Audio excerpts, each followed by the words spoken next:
This is Mohammad Faik from Mechanical Branch, and my topic is change of order of integration.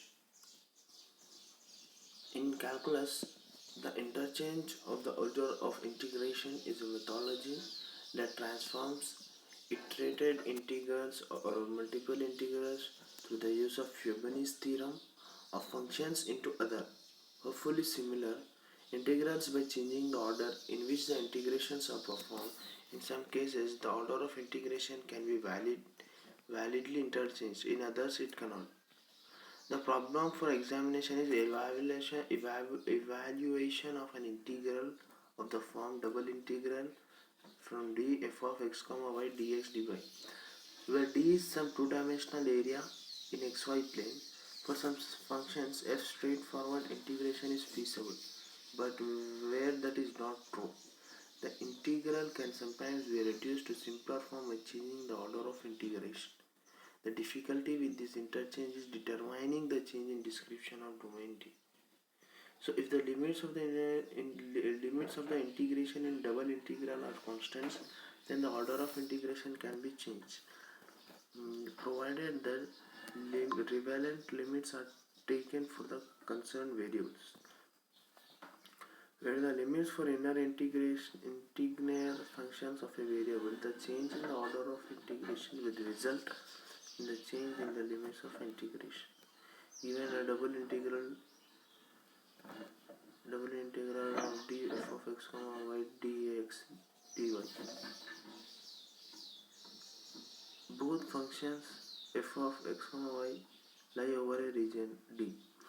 You will be able to write it as two different integrated integrals. You can integrate with respect to x first, then you can integrate with respect to y. If you integrate with respect to x, you will obtain an integral that looks. If you integrate for x, you will obtain an integral that looks like integral of x of f of x comma y dx dy, and similar one. So it is hard in double integral. Relation to integration by parts.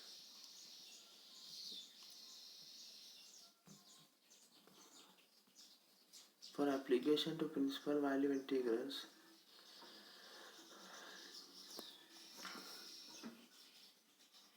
the second form is evaluated as partial function. And another thing, there are different theorems which are involved in this.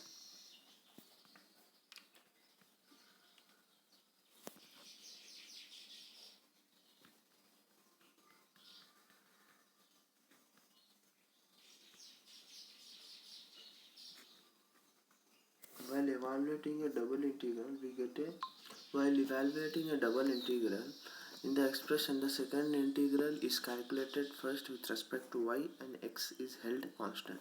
A strip of width dx is integrated first over the y direction. The variable across the y, adding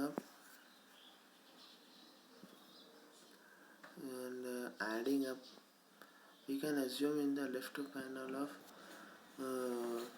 adding up an infinite number of rectangles of width dy along the y-axis. This forms a three-dimensional slice dx along the axis from y2 equal to a to y equal to x along the y-axis in the z direction. And the integral can be reduced to a simple integration by reversing the order of integration also. And I would like to thank for my presentation.